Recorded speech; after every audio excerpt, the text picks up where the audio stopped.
Keep listening. I could be dressed better, though, for a man of his wealth. Well, Jackie comes in today. He goes, boy, oh boy, look how colorful you are lately. Look how you're dressed. I go, what are you, married to me, Jackie? I go, what, are you going to comment on my clothes? He goes, no, just don't think I haven't noticed. You wore white yesterday, and today you're wearing purple. Well, I was going to say, aren't you in Jackie colors today? Yeah. I got jealous of Jackie's iridescent shirts. So everyone says, so Jackie comes in and goes, well, gee, aren't you colorful today? And I've been noticing how you've been, because I'm so sick and tired of looking at you in black.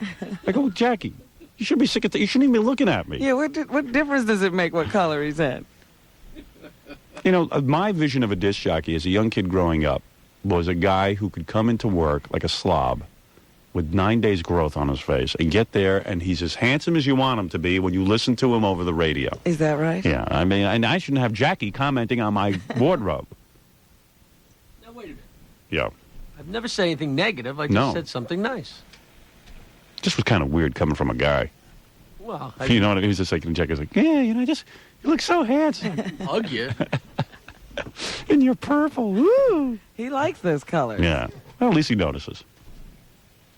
What happened he is... stopped wearing T-shirts. Yeah, I know. He's wearing, like, nice shirts now. Well, Jackie now is, making a living and stuff. He wants to present himself as a businessman. Okay. So he looks more like Beachcomber Bill with his shirt and open... What?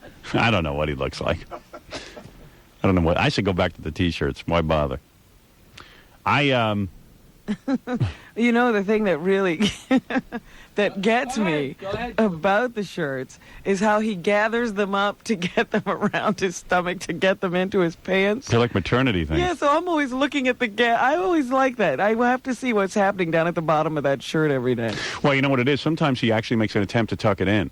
Well, that's what I'm saying. Yeah. When he tucks it in, things are happening there. And he's got that huge belly, so what happens is he tucks it in, but there's barely enough cloth to go into the pants. Yeah. So there's always a little thing going on, and I'm looking to see exactly what went on today. And the shirt pops out about 5 minutes after he tucks it so in. One side sometimes is hanging out of his pants, and the other side is tucked in, and he doesn't know it because he can't see around the belly. I got to tell you something is, what is that? I would just like to say that I'm sure that slender Stella over there has no problem getting into her You know what's clothes. funny about you, Jackie? You're an amazing guy. We're talking about how you dress. Yeah. And then right away you get so defensive you have to attack She's Robin. talking about how fat I am. I'm not talking about that at all. It's just funny how you tuck your shirt in over your big belly. It's funny. It's a funny move. You know what I'm talking about, Fred? Yeah. Let's face it. I mean, Fred will be the first to admit, before he met that girlfriend of his, he was the worst dresser. I'm not going to say who, but he used to come up to me and say, gee, Fred's an attractive guy. He goes out on auditions and stuff. He's got to dress a little more Manhattan, He used to dress like Grandpa Jones. Yee doggies. Yeah, he was like Ye Doggies. Right, you were a pretty bad dresser, right, Fred? See. Because you know what it is? He used to go to Connecticut. Yeah, the hat. But he used to go to Connecticut and buy his jeans at like Walgreens or something. I don't know where you buy. I don't know where you buy those jeans at Fred had, but they were like completely non-tapered. Right. And then you would even buy like kangaroo sneakers. Remember you bought those sneakers? And I said, Fred, what kind of sneakers are those? You said, kangaroo sneakers. Kangaroos with the pockets. Yeah. And I go, Fred, nobody wears kangaroos. What is kangaroos? I never even heard of kangaroos. Even I never sunk that low, Robin. Remember you were wearing kangaroo sneakers? He doesn't remember. No, I don't remember. He doesn't even, he blocked that out. Yeah, They were brown. It was traumatic. They were brown. I don't remember. I really don't remember. You don't want to remember. Maybe, that's it. And you were real proud of them because you got them in Connecticut, and that's where your dad gets his sneakers. Sure. And you The go, hey, family I don't have to tradition. pay for those fancy sneakers. You betcha. I got those cone sneakers. Herring box. Anyway, 723 92.3 KROC WYSP WJFK. Now, where was that? Oh, I want to play you this bit. Just listen to this. This is another promotional piece we put together, Robin. Some bosses berate and ride their employees. Not so on the Howard Stern Show. Howard knows a happy employee is a hairy employee. All right, The good. show is ruined today now. You're such a jerk. Hey, Gary, watch yourself carefully, Bal. Do you know what? I can't wait to see you out on the street. He's fired. That's it. He's fired. He's fired. He just called me a jerk. You're fired, Gary. You're fired. You are fired. I want him out of here. Pack your bags and you're fired. Go find a job if I'm such a jerk. Obviously, this is the strain of that wedding. Yeah.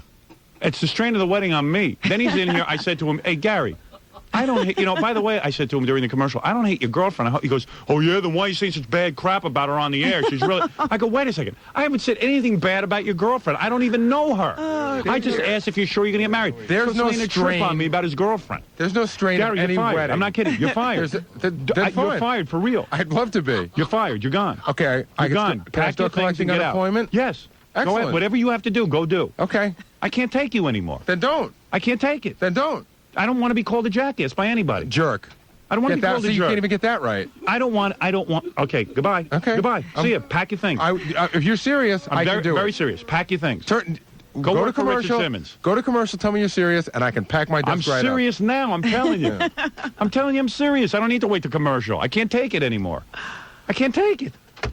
Howard's underlings can always approach him. Yes, there's always an open-door policy because Howard has a laissez-faire attitude. Howard, I didn't hear it from my girlfriend. I heard it from people on the show that Dan said Karen has no choice. Karen has a choice. You know what? Karen has a Dan choice. said that she doesn't Hey, have a John, choice. John, I'll tell you something. Karen has a choice. You have a choice. I want to do Go it. talk to Karen about it. I want to do it. Get yourselves under I control. want to do it, but it wasn't. If she doesn't want to do it, she doesn't have to do it. No, but Nobody has to do anything for me. No, Karen didn't tell me this. Nobody has Somebody to else do told me anything this. for me. Right, Get right. out of here. I'm sick of you. I'm sick of your face. Fine. I'm sick of your face. How do I have anything to do with it? I Get would've your done act it. together. Get out of here. I'll do it. Get out. Get out before I blow my Oh, mind. my God. Howard never pits his employees against each other. I really object When, to the way you're painting this, Gary. It really bums me out because I was calling her to try and She fix wasn't the interested, situation and Dan. to resolve the She wasn't situation interested. And to resolve the Take no for an situation so we answer. can move forward, and that was the problem. Because as long as we couldn't even deal with her or talk to her, we had an open sore. We couldn't deal with it. We couldn't move forward. And what do you to the do when you next thing. can't talk to Roseanne? Do you call Roseanne, her? you're comparing your girlfriend to Roseanne? What do you do when you can't talk to other You're people? supposed to be a friend of the situation. I am a Gary. friend of the situation. Howard Stern, the kind of man who knows how to provide a tension-free environment. That's why the Howard Stern Show is the #1 program. You're fired, Gary. You're Please. fired. You are fired. I want him out of here. Get out. Get out before I blow my Oh, mind. my God. There it is. Well, another... Get out. Get out. Get out. Get out. Get out. Get out. Get out now. Get out. You. 7:26. We'll be back right after these words. Keep listening all day for Beatles songs on 92.3 K-Rock starting right after the Howard Stern Show. Because every time we play a song by the Beatles, it's worth a portable FM/AM Discman CD player, plus a CD copy of the Beatles Sgt. Pepper album. And when we play a song from the Sgt. Pepper album, it's worth a brand new 5-disc CD player with remote control. Hi, this is Dave Herman, and I've still got lots of Beatles on the Rock and Roll Afternoon Show today between 2 and 6, right here on the Classic Rock Station and home of guaranteed 20-song music marathons. WXRK New York, 92.3 K-Rock. There's a certain urge in the heart of every serious driver that only a convertible can satisfy. It has to do with sun, wind, and freedom, the simple bliss of open cars and open roads.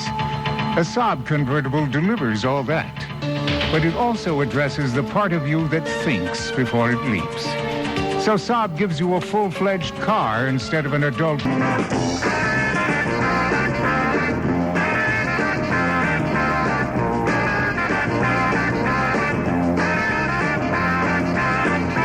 What is this, just picked orange juice? Good. This is a special orange juice. There's no orange juice on the market that I know of like Just Picked. Everybody loves it. And why? Because it's the most unusual juice. And why is it the most unusual juice? Because you know what? It happens to taste like real juice. It's the closest thing to go into a Grove and just, well, let me tell you how they make Just Picked juice. Maybe this will help you. Maybe it'll help me. I know what they do. They go to the Grove and they get their oranges before they're sprayed or colored or anything like that. You know, most of the oranges that come into this country are, or at least end up on the grocery shelf that are even in this country. I hate doing this commercial. I really do. Just say oranges. Don't say where they come from. I mean, let me tell you why I hate doing this commercial. Because I met with the guy, and it's like 900. Look at the copy I got. It's 900 pages, and it's really complicated, and he's got a million things he wants to say. Why can't I just say it tastes great, and then that'll be the end of it? I bet you if they made a 30-second Just Picked Orange Juice commercial, you'd see a bunch of people drinking orange juice in the sun and enjoying it, and then that would be it. Wouldn't have all this stuff. But people come to me, they want me to explain their whole life story. I can't take it anymore with these live commercials. What are you going to do? It's too much pressure. What am I going to do? I can't do anything. What can I do? If I try to just read the copy, then it doesn't work for the guy. You got to understand what Just Picked Orange Juice is. Listen, imagine they go to the grove, they get the oranges, and they squeeze them fresh right into the container and freeze it right there. And I don't mean... This is a non... No, wait, I'm on a roll. Okay. Don't stop me now. If you ask a question, that'll be the end of it. It's not freeze-dried, Robin. It is frozen right there. Okay. Then when you But why is that orange juice better than something fresh squeezed at a deli? Okay. The reason it's better is because let's say you go to the Korean on the street who squeezes for you right there. Yeah. He's taking all the chemical oranges, and he also gets the rind in there that's real acidic. See, this is just really healthy juice. And it's better than that junk you buy in the carton because that's all pasteurized and heated and all the good... It doesn't even taste like orange juice. Right, all the nutrients are out of it. If you want a real glass of orange juice, you go look for Just Picked. It's in the freezer section. You take it home, and all you have to do is just, put it in the refrigerator or put it in the sink overnight, and then when you wake up in the morning, you get a fresh juice. It's all defrosted. It's perfect.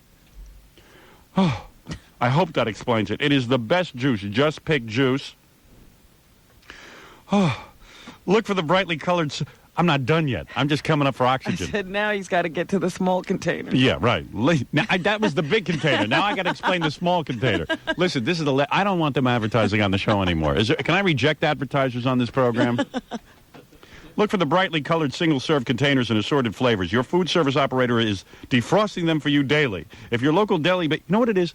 I read the copy and I say to myself, these guys aren't explaining their own story properly. Now, maybe I'm crazy. Maybe the So audience... you have to work on it. See, I go by the assumption that the audience is stupid, and they can't follow any commercial. They can't even follow something like a commercial.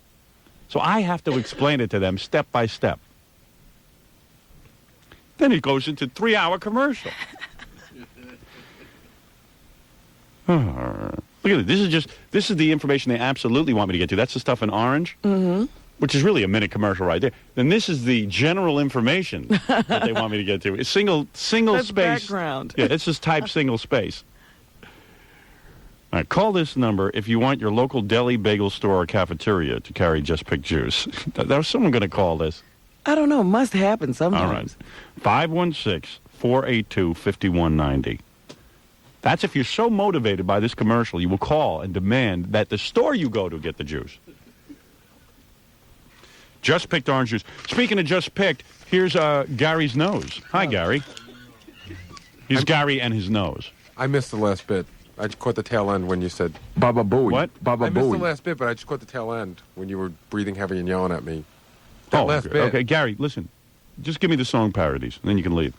Because you're Baba annoying me Booey. today, and I don't even know why. I can't even tell you why you're annoying me. Whatever. No, I just said you're You know, he's really annoying me. Hey, what's going on with the bachelor party? What's the entertainment? I think we got a comedian, some lesbians. Trying to think what else. Oh, and the Kielbasa Queen. Comedians, the lesbians. And what do? We just sit around and watch them? Yeah. You never been to a bachelor? I've never been to a bachelor You get party. there, you drink. Right. The guys, you start drinking before anything. Well, that counts me out Yeah, well, already. you won't Right, be but you doing don't- that. but- That's but- one yeah. activity. But you won't can enjoy it in a participate different way. In what way? You'll watch everyone else get drunk and stupid. It's Right. always fun. Yeah. And then that goes on probably for about an hour and a half or so, and then the entertainment comes in. It just comes in a little bit at a time. And right. So the and- first hour you just drink? yeah. So I can miss the first hour of your bachelor party. Well, you also the guys. You also go to hang around with guys too. Yeah. You know, to be with your friends. How many guys are going to be there? About 40. Oh, your friends? Well, a lot of them are people you know, and a lot of them are my friends. Who do I know that's going to be there? Jackie, Fred, Yeah. Stutter and John, Ganji, Gorilla, Ronnie the limo driver, Wayne Siegel, Neo, probably Kevin and Ralph and Al from the TV show. Dan Kevin Kim- and Ralph and who else? Al Rosenberg. Yeah, I know. Oh, okay. Who else? Dan can't make it. Yeah. And then a lot of them are my friends. Guys at my wedding party. And for the first hour, you just drink? There's no girls or anything? Right. You're not going to have a loony? We're still working on it. Oh. Because I don't get her there for me. No, right, Because right. Gary goes, hey, I don't know if I want loony. And I go, hey, it's not my bachelor party, it's yours. Can you have a porno tape there for me for the first hour? So I could do something with girls? I mean, what It's are we going to do? be 6 hours of nonstop women. You can't take one of those hours. Yeah, but I think you've got it spaced a little infrequently. You've You never don't been think you to a need party. to rev everybody up, get things... Yeah. Listen, neither one of you guys have ever been to. I've That's been to true. hundreds of I'm just these. asking. But maybe you're not doing it right. No one's ever complained in the past. Why shouldn't you have the best bachelor party? You're a high-profile We guy. are having the best bachelor party. Any female waitresses or bartenders? No, or nothing? I'm not you. I can't get. This costs a lot of money. How much?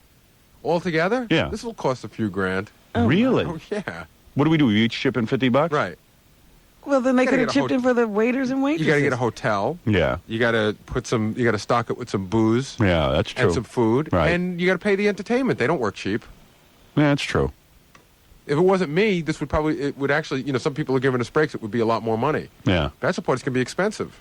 Yeah. So the lesbians are the highlight, I guess. Well, yeah. And I thought guys were supposed to get sex at these parties. No. That was always no. the thing. You were supposed to get like Well, sodomy. some party. Bachelor Were you supposed parties. to get sodomy at a bachelor I party? thought there was supposed to be a hooker. Bachelor parties Yeah. can be anything. So from- did I. I don't know. This sounds kind of tame. Bachelor parties can be anything from just going out to dinner with a bunch of friends Yeah. to doing what I'm doing to some guys go to massage parlors. But this is Yeah. this is all luck, just like the show. Right. No, I can't I can't have sodomy, but I figure some of the single guys can. And you'd like to watch. Oh, yeah. Yeah, because I always hear these great stories. Gary tells me, like, all of a sudden the groom gets up on stage and receives sodomy. Right. And this is in front of his future father-in-law and his own father. And then the guy stands there drunk for about an hour because he can't get excited Well, because actually, he's in front of his father-in-law. you're combining two stories, but I did go to that's Jackie with the father and the father-in-law. But I did go to one Yeah. where the group everybody stood in a circle. Yeah. Yeah, naked? No, everyone stood in a circle. Yeah. And The groom. the groom was there, and the woman was trying to perform this act. Yes. And it just, there's 30 of your best friends staring at you watching Yeah. you try to do something. Yeah, forget it. I could never do that. Couldn't make anything happen. I couldn't, of course not. I couldn't And get then, of course- aroused. And then, of course, Did he try to close his eyes and stuff and, like, pretend they weren't there? It was a weird scene. Yeah. Oh, I could imagine. And then at one point he probably just said, hey, I give up. Yeah. Yeah. He did. One guy, I know, a lot of these parties, they hire hookers, and it's free for the groom. Right. And I know one guy was really ingenious. He wanted to make some money, so he didn't want it, and he raffled it off. He charged $5 a raffle. You mean the groom Right. raffled it off to make money? Right. No, what's wrong with He him? I mean, raffled these it- are his friends. It was $5 a raffle. Yeah. So it was great because here you could get this free thing for $5. Right. It was very funny. Oh, man. Bachelor parties, I don't know. Jackie, you're the guy who saw the guy. You were working a bachelor party, right? You were the comedian. Yeah. So Jackie's working it, and all of a sudden, the girls come on. They get the guy up on stage. They're performing their act. One girl. And the guy, he's receiving his favor, his party favor, but in front of the whole, up on like a little stage area. But it was one of those tiny bars Yeah. in wherever, and it was one of those 6-inch high stage. You can't call it a stage. A like riser. A riser. Not even a rise, like 6 inches where they'd have like a little 2-piece band in the corner, so everybody was like 3 feet away. Yeah. It's like they weren't up on his side, they were right there. And his father-in-law is there. His father and his future father-in-law. And they were all urging him on? And his brothers. Was the father-in-law urging him on? They were just watching like it was normal. It was Yeah. a Saturday afternoon, and I had to go to The guy's about to Jersey. marry his daughter. I said to my friend, I said, come with me. This is going to be dull. I got to do a bachelor party. And we went, and all of a sudden, I told a few jokes, and all of a sudden, there's this incredible show. It was... Wow. I did go And then to. they lined up. There's like 20 guys in line at the bathroom. How do you I'm serious. I must be feminine or something because I do not want a woman performing that on me after, I don't want to be the 15th guy. This was like, these guys, they might as well have been at a Boy Scout meeting. They're in line, they're eating from the buffet, standing there eating and Right. just waiting in line. and like everyone they're trying to waiting act to like get it was, tickets. like it was no big deal. But it wasn't to them. They must have been to one every week. I told you my class. Waiting in I line. was flabbergasted. I thought it was so wild, My classic story is the time that we had to take the I guess she was a hooker. Yeah. We'll call it that. We had to take her to the hospital. Oh, yeah. She was bleeding. Yeah. The guy was having sex with her he was sitting on the top of a toilet, the tank. Yeah. And they were doing it, and I guess it was so vigorous that the tank split. And Yeah. It hit her leg and took a little hunk out of her leg. So then, but the best part of the story is, she came with another hooker and a bouncer. Was she good looking? No, not even. I mean, just so not good looking. How ugly was the guy doing her? He wasn't a bad looking guy. Really? He really wasn't. That's a friend of yours. No. It was like a friend of a friend. I'd never seen. Yeah. Actually, the guy up to that point, I met him like 2 or 3 times, was very quiet. Yeah. You know, Married guy? no, quiet guy. You never expected anything like this. Does he But, wear a rubber? I doubt it. This was back a few years ago before. Really? before- I would wear a rubber anyway, just because I'd be afraid of syphilis. Right. But the worst part of the story was there was a bouncer, and another prostitute, and they just left. He said, "Hey man, this is too much of a headache to have to deal with this." They went back. They left her. They left out the in bleeding- Suffolk County. After he was banging her, he just left her No. bleeding on the floor. Not the guy that was doing it with her. The guy that was in charge of her. The guy that brought her out here from the city. Really? He just said, "Hey, this is a headache. I don't need headache. Got in his car, took the other girl, and he left. So you guys were stuck with her. You know what it's like a horse race where like one of the horses get wounded, they just leave it there, they shoot it in the head. Yeah. So we had to take some hotel. This was we had to take the sheets off the bed. Yeah. And we had to tie like a tourniquet. Yeah. And then we drove her to the hospital and we checked her in. Yeah. Then they started asking for my name and we just left. Oh. I mean, we took her to the hospital. What more could we do? Right. I was going to put her on my Blue Cross. And what was she doing, like moaning and stuff? Yeah. Was she out of it? Yeah. Oh, man. Wow. I can't believe the pimp didn't even stay with her. It's pretty sad. That's why you're supposed to have a pimp. Yeah, he's supposed to help you out in those kind of times. Too much of a hassle. Well, so much for protection money. He walks out of the bathroom bleeding from the leg, and he goes, it's too much of a hassle. Sayonara. Sayonara. So long, Charlie. 741 92.3 KROC WYSP WJFK. Did she have a nice body, at least? No. Really? No. But I do, now that you mention it, I do remember that the guy that was doing it with her, it was really quiet. She was dancing, and he kept saying, "Oh, you guys are little." He just kept, making fun of everybody. And the girl finally turned around and she said, "Well, if you're such a big guy, let's see what you got." I remember the guy just dropped his pants in the middle of the party. Yeah. And it was huge. It was unbelievable. Wow. It was like we had 3D glasses on. Our heads all snapped back. Well, he was like trying to goad her into asking him to drop his pants. I think he wanted us all to see what was happening because he was sort of a nerdy guy. And what did she say when she saw the size of his... She freaked. She did? Yeah, she was like, "Oh, my God." I mean... And she handled it, It was like movie stuff. Yeah. No wonder the toilet broke. I guess so. Yeah. He had to sit on the back. Yeah. All right, let me take a break. I got to do a bunch of things when we come back. First of all, I think you're probably going to talk about Ben Vereen, right? Oh, yeah. What was he doing? He was either power walking Power walking. or just wandering around the street. When I first heard the reports, I said, "Oh, he's trying to kill himself." That's what I said. Did he run in front of this truck? Yeah. Ben But, Vereen almost killed yesterday. Yeah, they say that he power walks early in the morning sometimes. Oh, power walk. I'm against power walking, by the way. What's Dangerous. What's the difference between a power walk and a regular walk? No, there's no difference. It's just you flail your arms back and forth wildly. I see some people power walking around. Yeah, you have those weights. And They look like complete idiots. I can understand running. I can understand walking. Power walking, I don't understand. That's not the one where you move your butt in like a really Right. funny way. Yeah. Yeah. It's very powerful. Like you walk as fast as you can. And like there's even magazines devoted to power walking.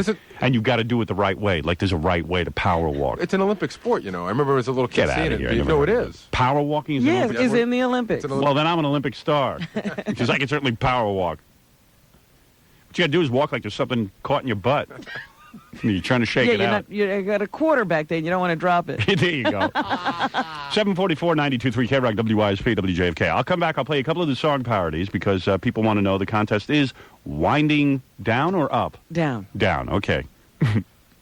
And we'll be back right after these words. Good morning, Doctor. Good morning. How have you been feeling? Quite well, but last night I had another strange dream. Tell me about it. I was taking a taxi to work. We pulled up in front of the building, and I reached for my wallet to pay the driver, and I realized I was completely naked. I see. What happened then? I asked the driver to take me back home, but he said he was off duty and that I had to pay him.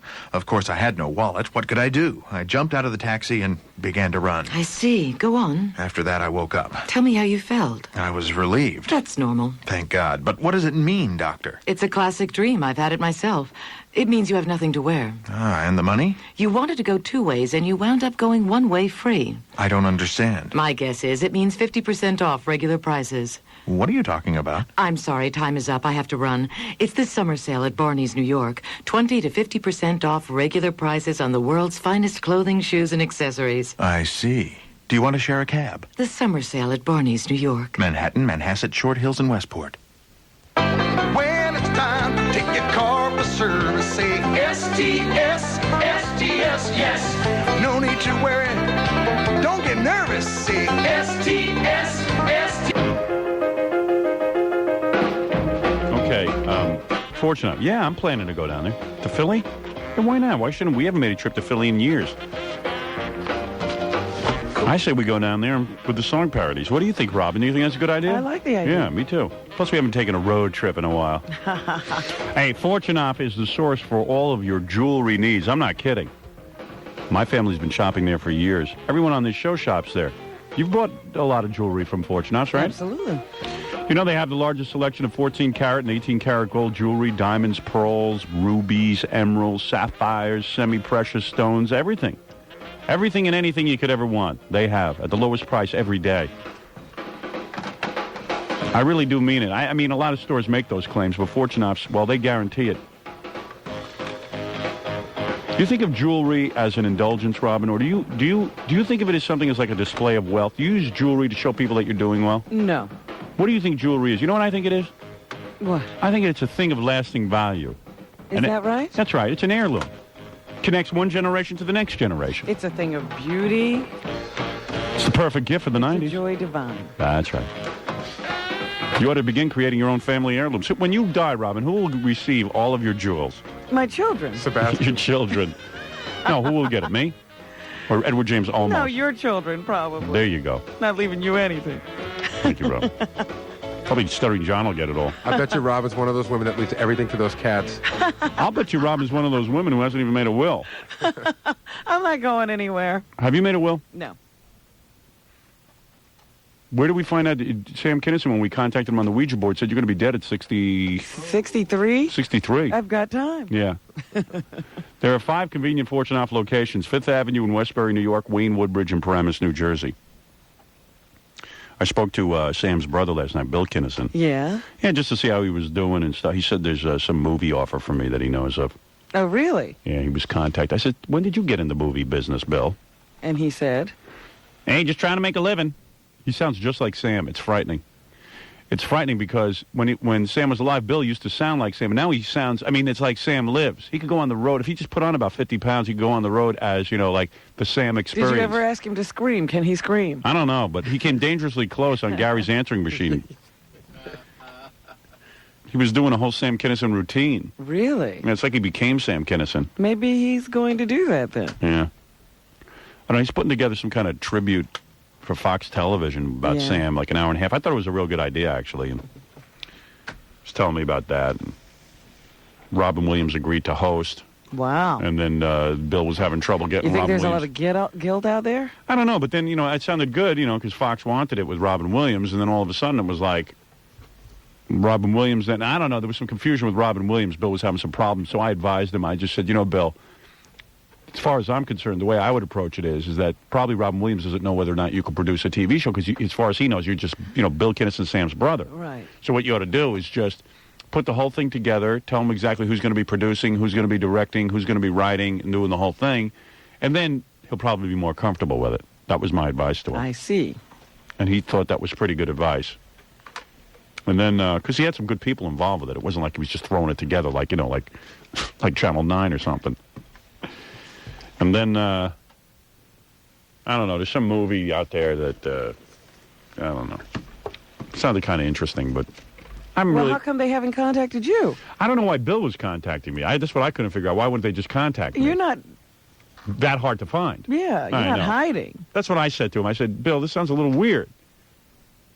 He just says, hey, they keep calling me and telling me to contact you. So I said, oh, okay.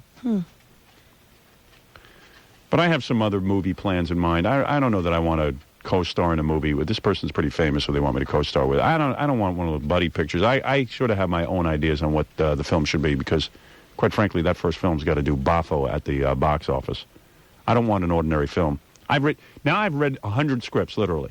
And every script says the same thing to me. Ordinary. I can't do an ordinary movie. It wouldn't be comfortable. Like I was watching Chevy Chase's Memoirs of an Invisible Man. It wasn't a bad movie. You know, I saw it. It wasn't a horrible movie. But it was just like every other movie out there. Ordinary. You could almost predict everything that was going to happen as it happened. You were saying to yourself, I knew that was going to happen. There was nothing unusual. Here he was invisible and nothing fun was happening. It was complete torture for him being invisible. It should have been fun. Oh, what happened there? Your microphone just popped off. What are you doing over there, Robin? Nothing. Maybe I'm doing something. Are you hitting your cough button? Occasionally. Oh, okay. I thought I was doing something. Who's on the phone? Why is there someone on the phone every minute? All right. Calm down. I was just about to blow my stack. Did you see this in the paper? Which part of the paper? I'm just looking at something here. New York Post. Mike McAlery? Yeah, well, it says here, first of all, Mike McAlery is a weird guy. What is he, like an Imus fan or something? I guess so. Yeah, he Looks always like is. it to me. Yeah, he constantly tries to berate me and upgrade that imbecile. It says here, Joe Buttafuoco, everyone know who Joe Buttafuoco is, or do I have to explain again that that's the guy with Amy Fisher? Well, no, he says he wasn't with Amy Fisher. Right. His wife was shot by her, though. Right. What is it?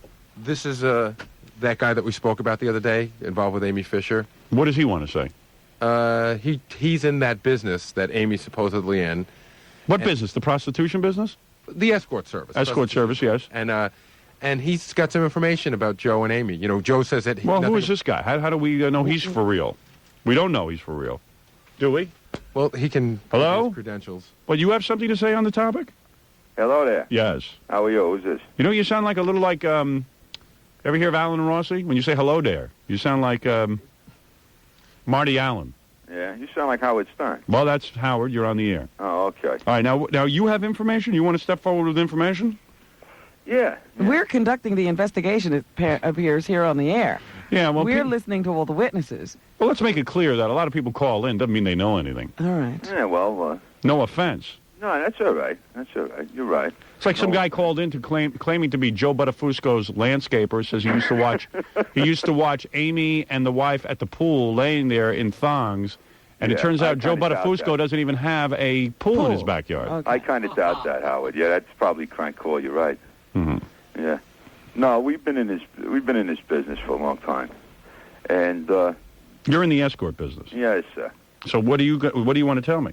I'm telling you that Joey has been a canvasser for Rita at a law.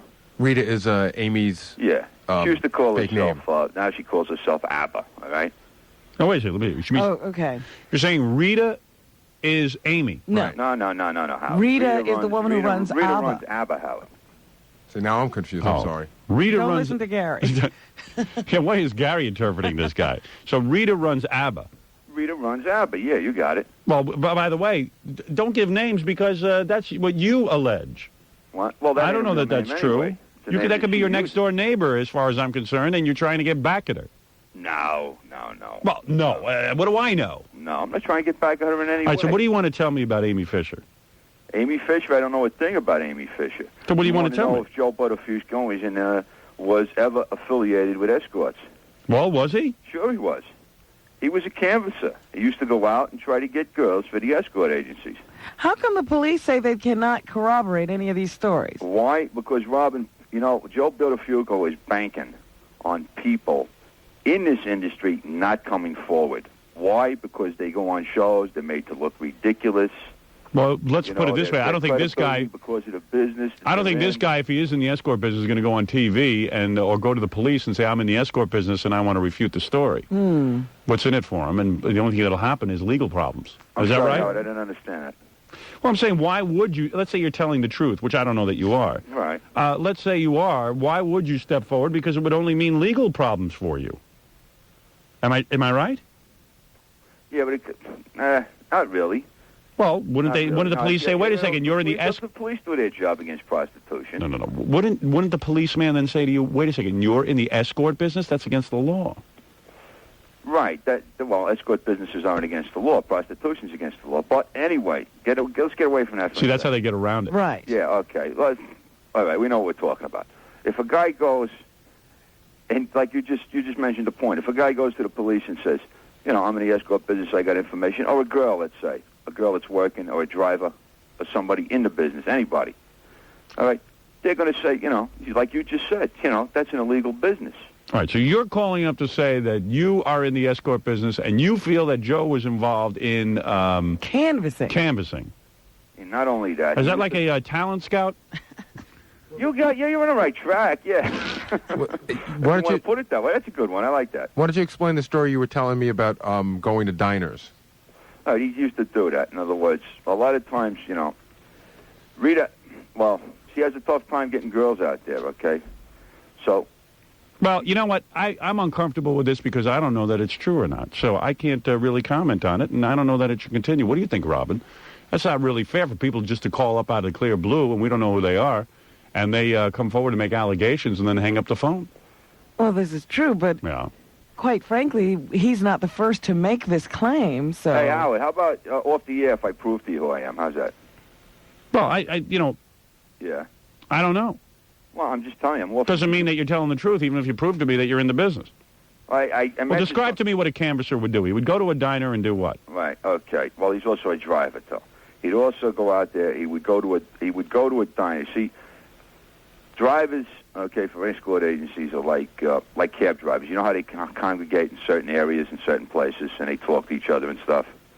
Can you visualize that? Yeah. All right. They go to like all-night diners and stuff, okay? Yeah. And when a diner becomes known in the industry, okay, out there, everybody talks to one another. Everybody talks to other people, okay? When it becomes known that these guys hang out in certain places, all right, a guy will go there, like with business cards, with phone numbers, and say, well, you want to work for these guys here, work for us. You know, trying to get girls, passing cards out to them when he sees drivers and girls there. What a business. What a business. Huh? Oh, man. Yeah, it's almost like being a radio show host. I don't think so. No, you don't think so? No, I don't see any similarity, actually. When a diner becomes a known Maybe place... it's just so much fun, Howard. You never know. Radio's competitive, and I guess... Yeah, okay, there you go. All right. Yeah, so you guys go out and the... No, we don't do that. We don't condone that. In other words, you should do business correctly like any other business. You should advertise for what you need. I see. Okay, so you go to the diners, and then what happens at the diner? You all stand around, and then you say to girls, come work for me? Well, no, we don't all say Doesn't that. sound all that outrageous. No. Do you follow any of this, Robin? I'm really pressed here. I don't understand. I think Gary gets involved in these conversations back in the office and gets intrigued by them and then puts the guys through to me. And I never understand what's so intriguing. Would I be wrong to explain this? What he's saying is that... Thanks, Gary. Go ahead. I'm gonna get in trouble anyway. But Yeah, well. what he's saying is that these guys congregate at the diners, but that's just where they hang out. Yeah. And that if you want to get girls, you should advertise for them. And I understand that. But what is so outrageous about it? Steal other people's So girls. he's calling because Joey was a bad guy who hung out at the diner. He's calling to corroborate the fact that he feels that's what he used to do. Oh, I see. All right. Well, thank you. Thank you for calling. And again, I just have to make it clear that this is your accusation. And a lot of accusations are being made against this guy, and I can't tell whether or not they're true or not. Well, you know, as far as I can tell, no charges have been filed against this guy. filed against him or are going to be. So as far as I'm concerned, he hasn't done any of this until I see charges filed against him. Okay? Well, you might see that very shortly, I think. Well, I don't know. You're not a police officer, and neither am I. I know he has obtained a criminal lawyer. Yeah, you know who that is, too, don't you? Well, listen, thank you for the call. Thank you very much. Thank you, seriously. Thank you for the call. Yeah, all right. All right, bye-bye. Gary, let me handle the phone calls. Yeah, just let me handle these phone calls. Was there anything any different he said in his phone call than I told you back in the office? I don't know. He just seemed a little confused. He left something out. The most interesting thing. Yeah. Is I don't know if I'm talking out of school. Gary said that the guy said that a canvasser goes into like a diner or something, but doesn't just look for the girls that are already hookers or whatever, but they go up to like regular women, like waitresses or girls, and just ask them. Let me tell you, when Gary tells me the story off the air, it sounds great. Then the guy gets on the air and he doesn't know what to say. That sounded interesting. Like if you ask strange girls, and it's like a guy who goes up to every girl. I'm not interested in any of it. I'll tell you why I'm not interested. Because I don't know what this guy Joe Buttafuoco is up to. I don't have any clue. I don't know why. What? Yeah. I think that you've been influenced by the Cope. No, I haven't been influenced by anyone. I run a radio show, and I'll tell you something. It is not fair for some guy to call up. I'm not like a reporter who has gone and found out about these allegations. I don't know a thing in the world about it. Absolutely not. I'm not going to sit here and condone that. But, we've gotten many, many calls from people claiming to know things. Yeah, well, we get a lot of calls. Although Joe Buttafuoco now says he was dumb to call Howard, I don't think he was so dumb to call me. What was wrong with him calling me? Why are all these lawyers so nervous? I don't know what he did that was so bad. How did this phone call not work out for him? Here's Joe Buttafuoco says, "Oh, Jesus, calling Howard Stern was the stupidest thing I have ever done." Well, maybe the second stupidest, but let's not quibble with what the first stupidest was. Really. I called him because I lost my temper. I couldn't take what people were saying anymore. It was 7 a.m., standing in the kitchen making salami sandwiches for the kids. I'm making lunch, and what the hell is salami anyway? I don't know, some made-up meat. Yeah. And I've got Howard on the radio. Goes to judgment. I don't know what that means. You ever read? This Mike McAlery writes in code. Yeah, I didn't understand that either. Goes to judgment, quote. This must be a misprint. I know, and Howard has this guy on with him who says he's my landscaper, only he's not my landscaper. The guy is saying, oh, I'm out at the Buttafuoco house all the time. Amy's always there with his wife. She's always in the pool with the kids. That's not what exactly the guy said. He said she's always sitting in chaise lounges, sunning herself. Yeah. He actually didn't say anything about a pool, did he? Did he say anything about a pool? I don't remember. I don't remember either. Yeah, he did. He did? I think actually I said, oh, they're out there by the pool. I don't know. I got to check that tape. I'm looking out my back window, and I don't even have a bleeping pool. I lose it, and I call Howard out of frustration. Of course, McAlery says to him, I don't think the call really worked for you. If he called Imus, it would have worked for him. It would have been great. Thing. Yeah. McAlery says, why didn't you call Imus instead? Well, maybe Joe wanted to be heard. Maybe he didn't feel like going on a 3-share radio station. Why would he call a guy he's not listening to? Because Mike McAlery listens to him. Because Mike McAlery's a dunce. The worst thing I ever did, It's the worst thing I ever did, Joe Buttafuoco said. The detectives called me screaming, are you crazy? You're a target for everybody in this thing. Everybody hates you, and now they're really going to hate you. Why would they hate him? For calling me? This is the detectives told him this? Yeah. A mistake, sure, but probably an understandable one. I can't even tell.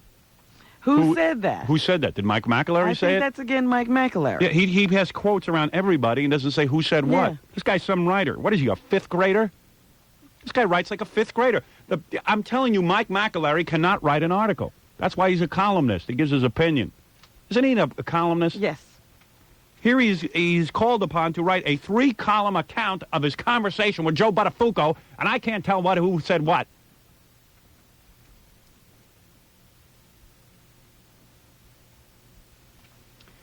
Hey, I've only been doing this for 14 days. The detectives have been doing this 14 years. I'm sorry, it won't happen again.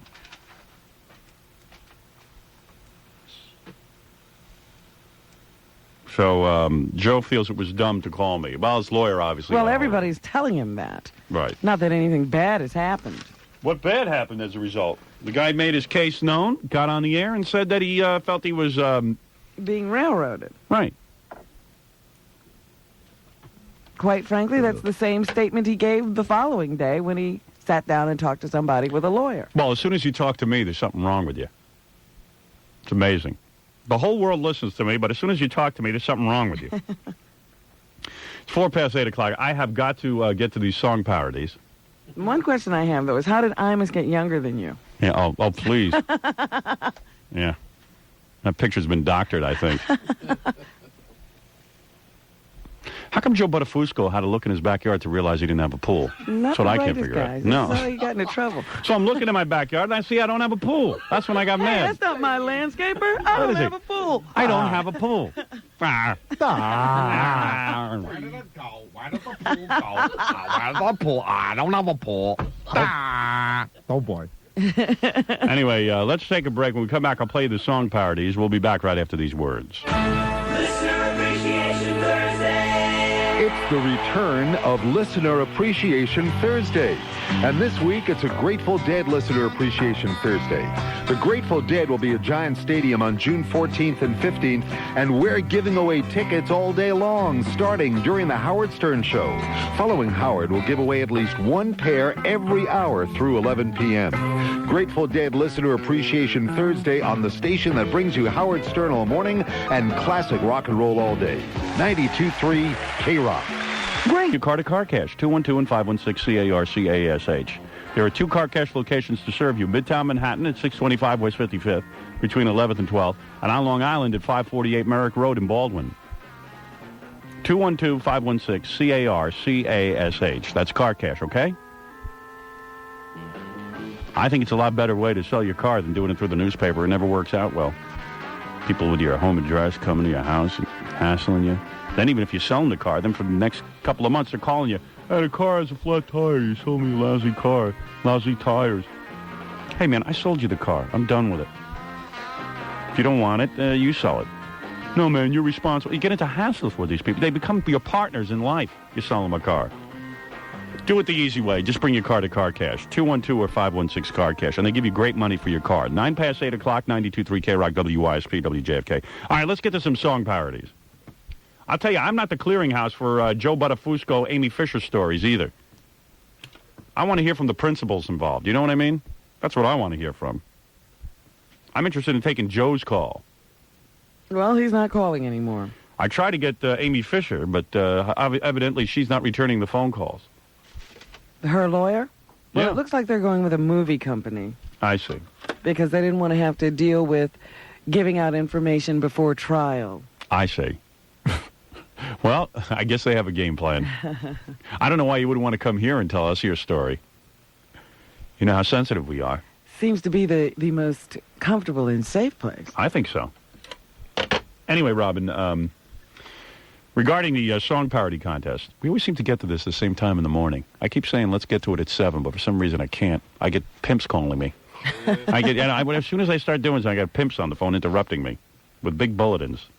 We go to diners and we get the girls.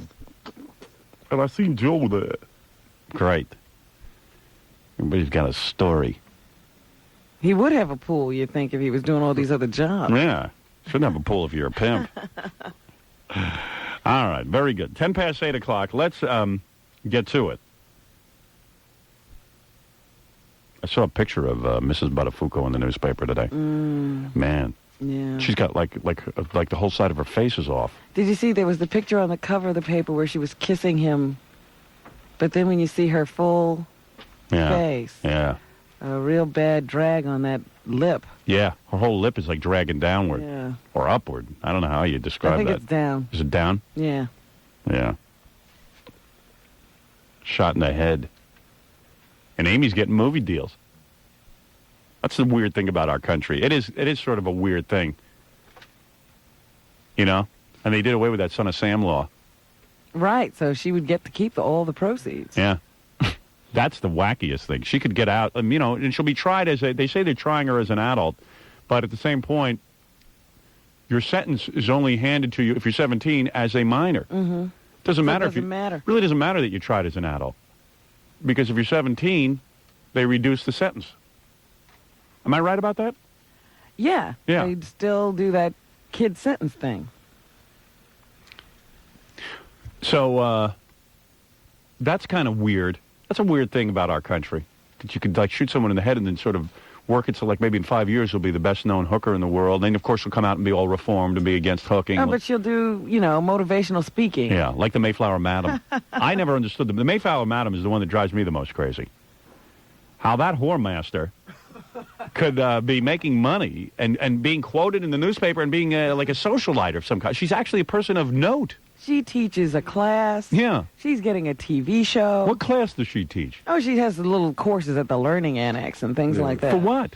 How to run an escort service. You're kidding me. How outrageous is that? I did an appearance with her once. Yeah, I mean, an appearance. Where she was a judge, right? Yeah. This is a nookie peddler. Unbelievable. That's our country. We applaud success no matter what it's in. I know. We're like also impressed with money. Anybody who makes money is a genius. Even if it's illegally. I'll never understand that one, that Mayflower Madam. That's the one that drives me crazy. I see her all the time in the newspaper. Mayflower Madam. Yeah, she writes books, but I see that she is supposed to get a TV show. That's the most amazing. Yeah. Who's going to put this on? Well, it's got to be a foreign enterprise because no decent American company would do business with her, but I choose not to believe it. Guy wants a little nookie. He goes to the Mayflower Madam. She collects, and she says she's a good guy because she gave the girls insurance benefits or something. Who cares? Or she took care of her Yeah. whores. So if I get a bunch of whores and take care of them, does that mean I don't have to go to You're jail? a nice guy. So being a whoremaster is legal in this country. Yeah, I don't know why we don't just say that, because everybody knows what these escort services are. Right. Yeah, now they call themselves escort services. That means, hey, listen, we just sent the girl over. If you guys have sex, that's your business. We sent her for dinner. Yeah, we sent her for your date. So you could have someone to take to the theater. Well, I bet you it's Channel 9 offering her a show. I'll bet you any amount of money. A Sidney Biddle-Barra show. Right after Spotlight Cafe. The new host. All right, let's get to it. There is a song parody contest going on, Robin. As you know, the zookeeper in Philadelphia, well, he's had some marital problems, and we couldn't be happier. We hate that guy. We predicted when we came to town in Philadelphia that we would destroy the zookeeper's ratings. We would see his wife go away because she was a listener of his, and as soon as you take away his ratings, the marriage can't go Well, she through. left with the other listeners. Right. Not only did the listeners leave, but his wife left. It's great. All the listeners left, including his wife. It's beautiful. Poetic justice, and we wrote a couple of songs about it, and then we decided to let the audience in on it. So here's a couple of the songs right now. By the way, we're making our big decision tomorrow. Tomorrow's the big decision. We're going to announce tomorrow? No, we're going to announce on Monday. Oh, yeah, we're going to announce on Monday, but we're going to be making our decision. Right. The contest is over tomorrow. Actually, it's over today. Today by noon. Yeah. No more entries, No entries will be accepted. That's it. And the judge's decision is final, and I'm the judge. This particular song, Stutter and John and I like this one a lot, and this is to the most obscure song in the world. This is to the theme from 2001. Really? No one's ever done that before. No, this is a first. Bald, bald, bald. You're bald. No house, no wife, no ratings, no life, no talent, no hair. Bald, bald, bald. Wow. You're bald. You're bald.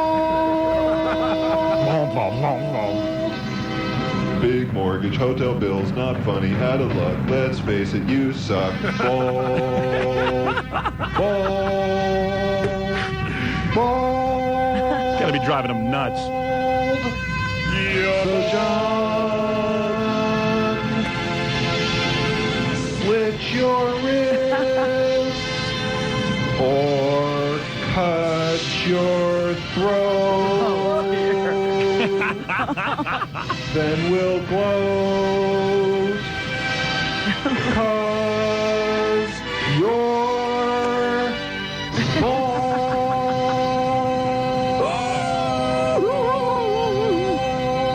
Wow. Oh, that's funny. Wow. Wow, you're bald. That's Excellent. it. I say look no further. I say look no further. I wouldn't mind driving down the streets of Philadelphia in my car, Playing that. over the megaphone, Robin. Boom, boom, boom, boom. You're bald. You suck. You have no life. No house, no wife, no talent. Boom, boom, boom, boom, boom, boom. That's pretty good. That's pretty good. You put that one aside. Now, this one is written, lots of them have been written. We could even sing that live. Oh, we could that's even a like have great our own one. drums. Yeah. Timpani, yeah. I Boom, can- boom, I boom, can play boom, boom, timpani. boom, boom, boom, boom, boom, boom. You suck. No life. No wife. Cut your throat. Slit your wrists. His octaves kept changing in that song, too. His key. All right, what is this, Gary? We've had songs written from a lot, written from DeBella's perspective and written from his Right. wife and from yours. This is the first song ever written from the perspective of Jackie Mortling. Really? Yeah. And this is called Guys Yeah. instead of Flies. Right. Okay. Oh, no. You know, when Howard first went to Philly, he predicted that he'd not only beat the Zookeeper with ratings, but that once DeBella lost his ratings, his wife would leave him and people would turn on him. Well, just like my career, Howard was right. So here's a little song I wrote just sitting around with my friend Lou, drinking some beers about DeBella's wife, who's now out there looking for guys she can date. And we all laughed and laughed. This song's called Guys, and it goes something like this. Guys, guys, DeBella's wife is free. Needs guys 'cause horny as can be. DeBella came to Philly. His zoo was number one. She called him on the request line and married that poor bastard just for fun. Wow. Outrageous. Amazing. Outrageous. Even with the talk up and everything. Yeah, everything. Drinking a couple of beers with Lou. You know what? We got a bunch more. I'm going to play a couple more when we come back. I got to play our new bits. We got to get to the news. There's a lot happening. Yes. I want to analyze this Ben Vereen story with you, Robin. Really, got to find out why he couldn't avoid the truck. That's right. And I do have to read you the Geraldo article from yesterday, and I also have to read you this record song. Okay? When we come back. Right after these words.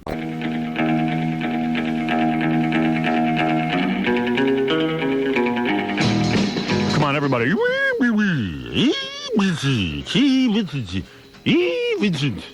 Everybody loves to say E. Vincent. That's right, E. Vincent. You know how Cousin Brucey says it, right?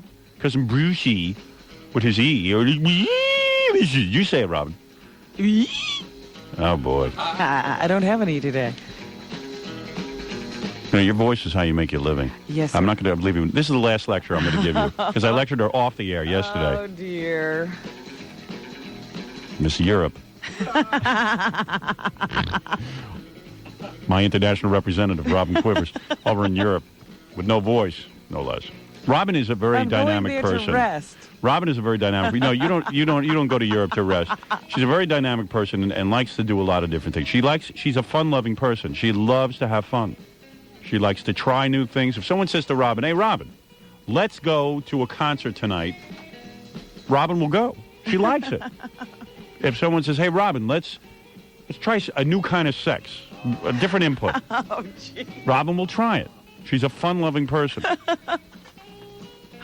She's dynamic. And dynamic is a nice word for loud because Robin likes to teach people a lesson. I'm the first one to admit I like to teach people a lesson, too. I like to lecture people. I hear all the lecturing coming from you. But I have a voice. And she goes to the Hamptons on the weekend with her little buddies there and lectures them all weekend. Teaches them all of her information. Now, no one appointed her teacher. She just feels that she has to. It's my role. It's her role to teach. And she goes out to these Hamptons with these yentas, and they yenter it up all weekend, and she comes in Monday, she's completely squeaky for 2 days. She had a perfect voice in the Hamptons. No, I I guarantee didn't. it. You didn't, really? No, I think there's something about the ocean that doesn't agree with my voice. Yeah, you've got to stay away from it. I'm allergic. The ocean. You're allergic to the ocean. It's not the ocean. You get in front of the ocean, you start talking louder. Try this, Robin. That will help you. Yeah. You were at the ocean? Were you at the ocean this past weekend? Yes. What do? You just sit there and you look at the ocean? Do you swim? It's too cold. Right. So what do you do there? You try to pick up guys? No. We just hang out. Do you wear the sexiest of swimsuits? No, I Do you didn't ever wear have a swimsuit on this No. weekend. Really? No. You sit at the beach in what, your clothing? We were, visiting friends. We just sit out on the deck in clothes, yes. Not some weekend. But you have some sexy outfits, I hope, for the Hamptons to attract guys. Why would I want sexy outfits? So you can attract guys. You know, you have a lot of sexy outfits. What do you got for swimwear this year at the Hamptons? Swimwear? Yeah, Just my snake skin suit. Oh, that one. Snake skin. Yeah. Well, now at E. Vincent, does it show a lot of cleavage? No. Oh, okay. Right. Now at E. Vincent, one of the things that'll help clear up your voice, and this is really true, when you Yes. say that, when you go like this, When you say that, it really helps. I'm not kidding. E. Vincent Luggage Stores. That's right. For every $200 purchase of Toomey or Schlesinger luggage, you will receive a Toomey travel certificate. Each certificate is worth up to $100 off any airline ticket on any day or on Wait a any... minute, read this to me again? Oh, don't you ask me to repeat this. I already am, I zoned already about a half hour ago. Now, this offer is good at any luggage store. So you go there through June 30th. Now, you know that E. Vincent has the best luggage. Yeah. Now they're giving away Aesthetically, tickets, it sounds like. yeah, look at the ticket. E. Vincent, you got, what's it give? Toomey. And Schlesinger products and Toomey are the best luggage, and you get the best price at E. Vincent. That's right. You know what we say. We say luxurious snap leather or Schlesinger fine leather. They have the leather briefcase or they have the selected business. So go to to get Toomey and Schlesinger. You know where they are. Is at Roosevelt Field Mall, Walt Whitman Mall, Staten Island Mall, Rockville Center in New York City, corner of 6th Avenue and 58th Street. Okay, very good. 840 92.3 KROC WYSP WJFK. Thanks for all the great song parodies. It's fun to make fun of the zookeeper in Philadelphia, and we're all having a good time with it. By the way, I do want to thank Megan Rogers from Norristown, Pennsylvania. I got a fax of the Norristown, Pennsylvania newspaper, Robin. Norristown, Pennsylvania went around asking it's called the Times Herald. Mm-hmm. The Saturday, May 30th, 1992 issue, they asked the following question, man-on-the-street question. If you could nominate anyone to run for president, not necessarily a politician, anyone, who would you choose? And this woman says, Howard Stern. For one thing, he's very honest and he's funny. Politicians are so serious and boring. Wow. So I want to thank you for that. Also, I saw here in the newspaper... Oh, well.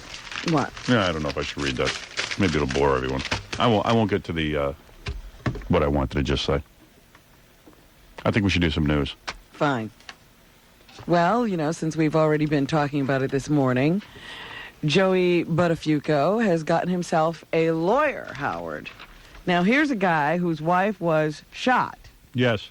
On her porch, her front porch. That's right. And now her husband has to get a lawyer. Why? They say because of all the allegations being made by Amy Fisher's lawyer. Apparently the tactic here is to focus all the attention on who Joey Buttafuoco is so that people forget about Amy Fisher and what she's done, painting her as the victim. Well, while this woman is sitting there with her face that, you know, half of her mouth can't make a smile. I'm a big believer in the fact that those who pull the trigger are the guilty ones. You know, it's like these cases where a guy goes out and hires somebody to kill his wife or something. Right. You think the guy who pulls the trigger is the actual culprit? Oh, yes. Not the guy who hires the guy? Well, obviously they're both guilty in that case. But a guy who pulls the trigger goes, hey, wait a second. It wasn't my fault. He made me do it. He paid me money or something. I mean, listen. You pull the trigger, you're guilty. Now, Amy Fisher is a gullible 15-year-old, perhaps. Who knows? She might be smarter than the average 30-year-old. I don't know. 17. 17. She made the decision to go kill this guy's wife. 17-year-old. I was 17 once. I know at 17 I knew not to pull the trigger on someone. Mm-hmm. Now, did you read the account of what Mary Jo Buttafuoco says happened? Yes, I did. And I'll tell you something. It doesn't shed any new light on this, does it? Not at all, but I always wondered what that conversation was about. Yes. Apparently, Amy came up to the porch, knocked on the door. Mary Jo walks out, and she says, I'm here to talk to you about your husband, Joey. Right. And Mary Jo comes out of the door and says, oh, this is interesting. What is this all about? And she says, well, your husband is having an affair with my 15-year-old sister. Your 40-year-old husband is having an affair with my 15-year-old sister. And she said...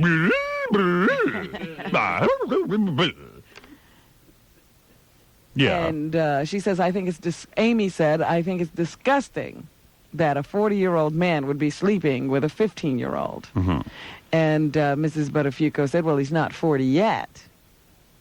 So I guess it's okay. Yeah, right. But Amy, to prove that Joey Buttafuoco was having the affair with her sister, gave her their auto body shop T-shirt that she said she found on her sister's bed. Right. At that point, Mary Jo said, look, he gives those T-shirts to a lot of people. Later in this article, I read that Amy Fisher had something like 12 accidents, 10 or 12 accidents. They did $14,000 worth of body work on her car. On her car, and they're trying to determine now if she wasn't just having these accidents so she could go over to his auto body shop. Right. She said... her poor parents. I know. I know. In fact, the first time, this was the best, the first time Joey Buttafuoco met Amy, it was because her father was bringing the girl's car in for body work because she'd had an accident. And when Amy started to walk toward them in the body shop, her father turned around and said, oh, there's the princess now. Right. She's a little princess. Oh, boy. You know, after your daughter had her third car accident, you might take away her car. Or help her, have her see somebody. Yeah. Something's going on here. So anyway, at that point, Mary Jo said, I don't know what you're going on about here. I don't know who's in that car. She turns around, walks back into the house, or starts to anyway. And that's when she got the bullet in the temple. I see. So doesn't really tell us anything more. But Amy gave a false name, made up a false story, and implied that she lived in an area in which she didn't live. So far, we have never caught Amy Fisher telling the truth. Amy Fisher should be put to sleep permanently. That's the end of it. This is a girl who shot someone in the head and ruined their lives. I don't care what the hell's going on in this sick little perverted mind of hers. Meanwhile, Joey claims to have had a relationship with her, but not one that included sex. Oh, I see. He says that he, took her to lunch occasionally, talked to her a lot. She gave him her beeper number, but he had no idea that she was a prostitute. He claims that he doesn't know anything about that, so he's sticking by the story that he never had an affair with her and doesn't really know what this is all about. So that's the latest. Meanwhile, he's gotten a criminal attorney because he's been hit with all kinds of accusations from Amy's lawyer, including that he was a pimp, that he forced Amy to buy a car that he wouldn't pay for to get her into prostitution, and all kinds of other things. So the case continues to be a murky one. I've always had a hard time getting girls to hook for me. So I what do you have to do? It's impossible. I can't even get them to sleep with me. Meanwhile, Ben Vereen. Now, this is a strange case. Great actor, dancer, singer. Good actor, dancer, singer. All right. Well, let's not get crazy. Well, when he's sick, yeah. Be nice. Oh, you're trying to be kind. He's great. Well, I saw him in... Pippin, didn't you? Yeah, I actually saw a Broadway play with him. He was very, very good in that. Yeah? Yeah, I mean, I like that. I saw him in something else, but I can't remember the name of it. But, of course, we all remember him as Chicken George in the TV miniseries Roots. You know what's funny? What? I watched Roots. I don't remember him as Chicken George. That's the funny thing. I just don't. I don't even remember Roots. I remember watching it, but I just don't remember anything about it except for Kunta Kinte being called Toby. I thought it was yeah. the second one where he was more prominent. Remember they did the first Roots, and then they did a sequel. I thought it was the second one that he was more prominent in, but maybe I'm mistaken. Chicken George. Yeah. Yes. So anyway, he has a house out there. Malibu. On the Pacific Coast Highway in Malibu. Yeah. How's a guy like that afford a Malibu house? Well, I said to myself, when they started detailing, he has not only that house, but a couple of others. He has a house over in Jersey and another one. I'll tell you something. I make a pretty good living. I only got one house. How come everybody in showbiz has got a couple of... And guys who, never did a major movie or any Well, he did. He did all that jazz. Oh, I see. I always hear that nobody gets paid for these movies. I mean... He must have gotten paid. I guess so. Well, there you have it. But anyway, so he has this house, and apparently... But 2:45 in the morning is awfully early. Yes. For power walking, if you ask me. They said that he oftentimes goes on these power walks before his call. And he is doing a CBS TV series right now. All right, now hold on a second. Wait a second. I'm confused. Ben Vereen, hit by a car last night. Right. I had heard that first, now somebody told me this morning, first he was out driving last night and crashed his car into a tree. Now, do you know That's not the final story. I don't. Oh. The first story I heard was that, quite frankly, when I first heard the story, I couldn't tell whether he had been in a car. See, now, Ronnie, the limo driver, not that he is a news source, Yeah. says that he heard that the guy was smacked into a tree, got out of his car, and then the Hit police... by another truck? Well, no, then like 4 hours later he was out power walking. Really? Yeah. I didn't hear that. But you didn't hear that, right? No. I heard that at 2:45 in the morning, Yeah. he was either walking or running on the side of the road. And it was like a highway. Yeah, it's the Pacific Coast Highway, which is not, it is a weird little road. Yeah. But is there a sidewalk there for somebody to walk on? No. I mean, he's just walking on the highway. Right. You have to. That's all there is. I mean, there's some kind of Malibu beach he can walk on or something? I mean, Well, that's way down there. over there. Oh, that's over there. So when the truck came, did he try to, dance out of the way?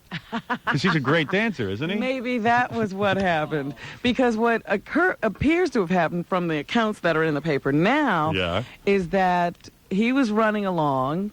All of a sudden, he sees this truck. And as he tries to move to avoid the truck, the driver probably hits the brakes and the truck starts to swerve. Yeah. And Ben Vereen and the truck both go in the same direction. Wow. He's trying to dodge the truck, but when the truck swerves, it goes in the same direction and I hits see. him. He has no luck, that guy, does he? No, because a few years ago, his 16-year-old daughter was killed in a car accident, and a few years later, he admitted that drove him to abuse drugs and alcohol. And he, had to spend some time getting straight and then started doing all these anti-drug things. You know what's ironic about this? What? Because doesn't his name Vereen sound like what you do when a truck is skidding, like it Vereens?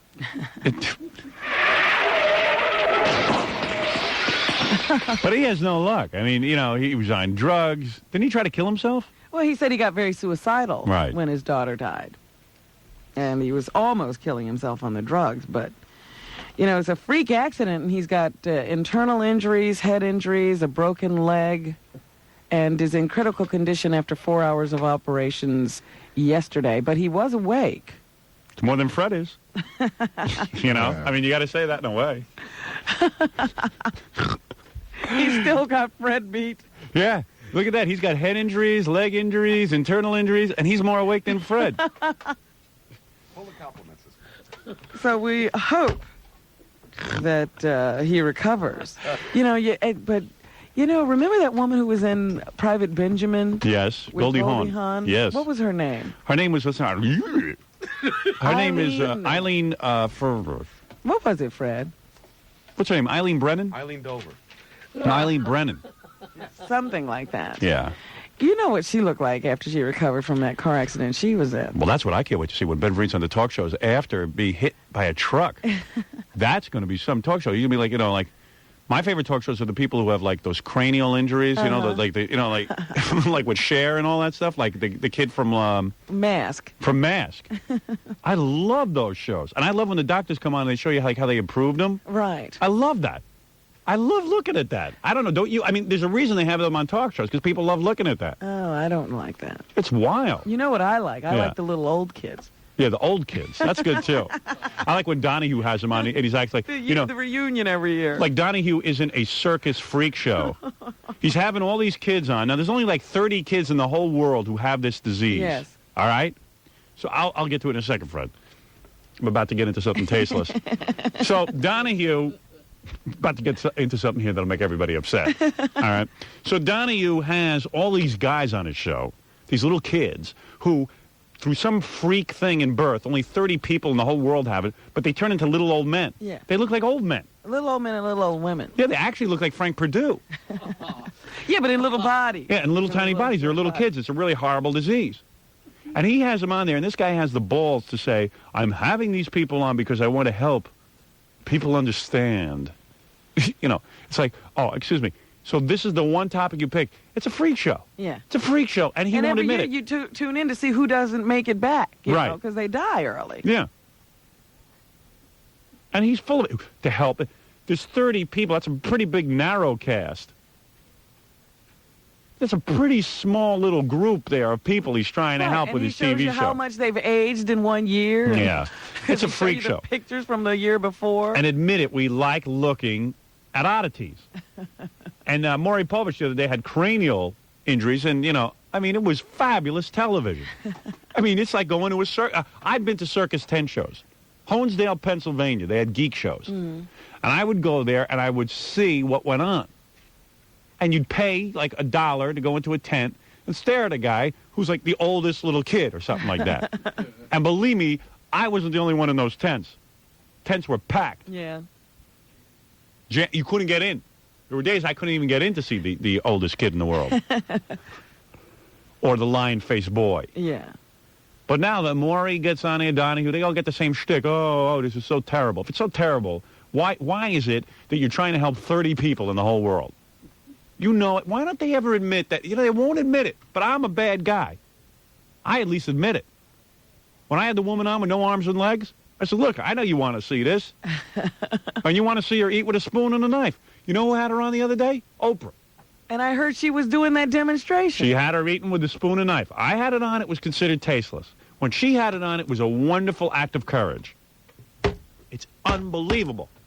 Because I'm honest enough to say what it is. Everybody likes to stare. So let us be the people who get Ben Vereen on television first. Yeah. Let's try to book him for our first TV that show. is going to be the greatest, because I remember when they had that Eileen Brennan on. Yeah. After she got hit by a truck, gee, don't you look fabulous for being hit in the face by a truck. Right, everybody was waiting to see her come in and drag her leg, the whole thing. It was great television. And everybody applauds. Oh, Ben Vereen's good. I mean, you know the expression, hey, you look like you've been hit in the face by a truck? You know that expression? That's a very heavy expression.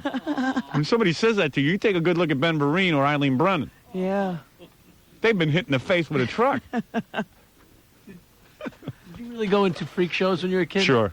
Didn't it always, a lot of the ones I went into, it cost to get in like a quarter or 50 cents, but once you went in, they'd have other attractions, and you had to pay again. And you always felt like super slimy. It was like 50 cents to get in, but then if you wanted to see the guy with 3 legs, if you wanted to actually go up and peek in, it was another quarter. And every time you reach in your pocket, you feel slimier and slimier. Yeah, but you got to see it. Oh, yeah. I mean, you got to go. And everyone in there, could say what they want. Yeah. That's human nature. You want to look.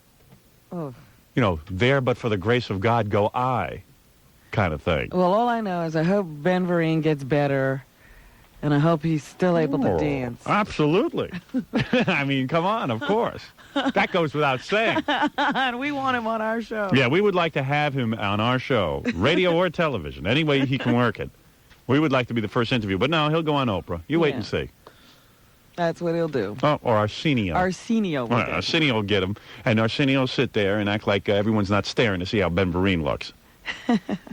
Gee, it's amazing how they put your right side of your face together, Ben. You look fabulous. And yeah, you'll see.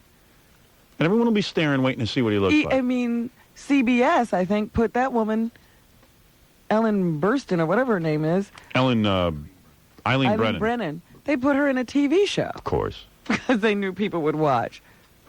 See Yeah? how bad she was doing. Yeah. Is she still alive? Yeah. Yeah, she's doing fine. You could actually survive being hit by a truck, believe You it or can not. survive. I don't say you are the same as you were before the truck hit you. Ben ain't going to look too good. He's going to look like Oprah sat on his face. That's like being hit by Oprah. Hit by a truck. All right, we're going to take a break, and we'll come back and do some more news for you and some other stuff right after these words. This is Pete Fornatale, and today's Go. 4 past 9 o'clock, 92.3 K-Rock, WYSP, WJFK. There's a new debate going on, Howard. I love to debate. Should kids be allowed to have those big water guns, those water squirt gun cannon type things? Of course they should. Of course. It's America. Well, a lot of people, and in a lot of different cities, not just here, are considering banning them. Can you imagine this? Now, let me tell you what's going on. We all have to suffer because of the imbeciles in the inner city. Tell you what's going on. There's a lot of kids running around with guns now. You know, real guns in high schools and stuff, but you know where it goes on. The place where everyone's grandmother raises them. You know, mom and dad are no longer on the scene. So kids with these water pistols who want to use water guns and stuff and have fun during the summer with water guns. Can you imagine an outlaw water guns? An outlaw water guns because why? Because inner city kids can't behave themselves with real guns? It encourages them to use real guns. Well, did you see what happened in the paper today? 2 kids got shot because they were playing with water guns. Well, where did the kids who shot them get their guns? Well, they were shot by an adult, Howard. You know, water balloons lead to hand grenades. I don't know if you know that. I've outlawed all water balloons. You know, please.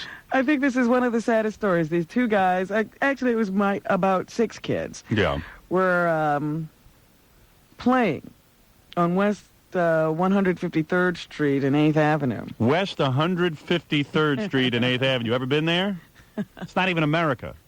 I don't even want that called America. That is what is that, Robin? What is that? What is West 158th Street? It sounds like Harlem to me. That's not America. That's called Harlem Rhodesia. All right? Yeah, over in Rhodesia, what happened? Now if you put it in the context of a foreign country where people raise their children a whole different way. They don't even raise them. Let me tell you. It's like a kibbutz over there. People just roam the streets. These kids were out playing with their big water cannons, and, you know, they were squirting each other and having a good time. Yeah. And then one of the kids tried to aim the gun at his aunt, Margie King, but accidentally squirted the marijuana dealer standing behind her. Right. So the marijuana dealer went ballistic. Right. Started screaming and carrying on. Yes. And, you know, so the kid tried to calm him down and saying, I'm sorry, I'm sorry, I didn't mean it. And then another kid ran over because he saw it was getting really bad. Yeah. Because this guy was calling his friend all kinds of names. So he ran over and said, hey, it's just water, man. Why are you so upset? And the marijuana dealer yells, nobody wets me. Right. Nobody wets me. Then he pulled out a gun. Good. And the kid started yelling, no, not me. No, not me. And the marijuana dealer yelled, yeah, you. Yeah, you. The kid started running, and he started shooting. He got one in the ankle. So listen to this. And now they want to outlaw water guns over a stupid story like that. Can you imagine that? I tell you something. We're all insane. You know, Robin, I can't even take the news anymore. I can't take it. When you read it, I can't take it. You know what I'm going to do? I'm going to tell you what I'm going to do. What? I am, I don't know if you know about this. I now have plans. I am moving to Iowa, and I'm leaving radio. I'm leaving television and films. Now? I'm leaving it all. Now, I got to get out. Right now. Yeah. Gee, I guess pot really mellows you out, huh? I mean, can you imagine that somebody actually now is saying that government officials are now saying we should outlaw water guns because of this stupid incident? Well, you know what they say. It just encourages people to treat violence like a normal thing. You know, you start off with water guns, then you get a real gun. I had toy guns. You know, my mother, God love her, she tried to, when I was a little boy, I wanted a gun. You know, I wanted a toy gun. A pistol. Toy pistol. All my friends had them. My mother said, no toy guns because I don't approve of that. I said, I took her in the house and I said, listen, Mom, I'm 5 years old. I said to her, Mom, I'm a boy. I'm a little boy. I got to have a gun. Every boy has a gun. I don't want to be perfect. I just want to be like the other little boys. Mm-hmm. And finally, she acquiesced. Which means what, Robin? That she capitulated. That's right. She gave in. Which means to what? you. That she gave in. Right. Okay. She gave in. My mother gave in. And she got me the gun. And I didn't go around killing anybody. You still haven't killed anyone. I haven't killed a single person. And you say all this to say what? That it goes back to our whole argument, whether it comes to the FCC or all these outside influences, pornography, whatever you want to call it, all right? All of the different things that are supposed to make children weakened adults. It's a lot of crap. If you're raised in a family that has some sort of normal atmosphere. Not like you're being raised on Jupiter, where your grandmother is the mother because the daughter ran off with, and then she was 13 when she had you. Those are the kids who are doomed. And that's nobody's fault but the families. So all these outside influence, a lot of crap. It has nothing to do with anything. Well, I thought it was rather odd that, you know, people can't have fun. You know, none of us can have fun. Because few people can't figure out. They're going to compare all us normal people to East Nigeria, 138th Street in Harlem. Because I must tell you that that's not a couple normal. of weeks ago, I was driving to the Triborough Bridge. Right. And I was on 124th Street, probably. Yeah, right. And there are kids who wait there with these water cannons. Yes. Waiting to spray your car, hoping your window will be open, I'm sure. Yes. And that's what they think is fun. Yeah. Well, let me tell you something. That is a whole different country there. That is like driving through the third world. I sometimes drive there, but I take people on safari. We go on photo. You keep your windows rolled. We keep the windows rolled up, just like you would on safari. They tell you before you go in, don't, use your head. Don't feed the animals. Don't open your window. Don't stick your fingers or anything outside the window. If you're going to take pictures, take them from the inside of the safety of your car. All right? If you want to buy souvenirs, they'll happen at the end. Don't try to buy souvenirs from the natives. These are wild animals. Right. Don't be fooled. And it is wild up there. And I don't even call that America. That is East Nigeria. So when I first saw the articles on banning these things, I said, yeah, because then those little creeps won't be shooting streams of water at my car when I drive by. Those little creeps will still be shooting streams of water. You know, it's funny. I'm watching TV last night, and they said, well, they got a new idea on guns. They're going to license guns like they do driver's license. So every couple, you have to take a test, see how well you fire the gun and this and that. And I go, this is unbelievable. They're doing all of this. They're hassling everybody because they think that the criminal element is going to show up. They think that the people in East Nigeria are going to show up with their guns and take a test. Yeah. It's just not going to work that way. That's not the real world. Use your brains. And Mayor Dinkins, the police are running around with revolvers. That's like running around with, I don't know. A toy squirt with gun. Water pistols compared to these guys who have semi-automatic weapons. Should allow the police to walk around with these 9mm guns cannons so that you can fire off round and round and round after round into these criminals. Why even just go to, if that's the way we ran our defense in this country, we still have a Soviet Union. Well, what we do is we get bigger and better. So give the police a better gun than the people on the street.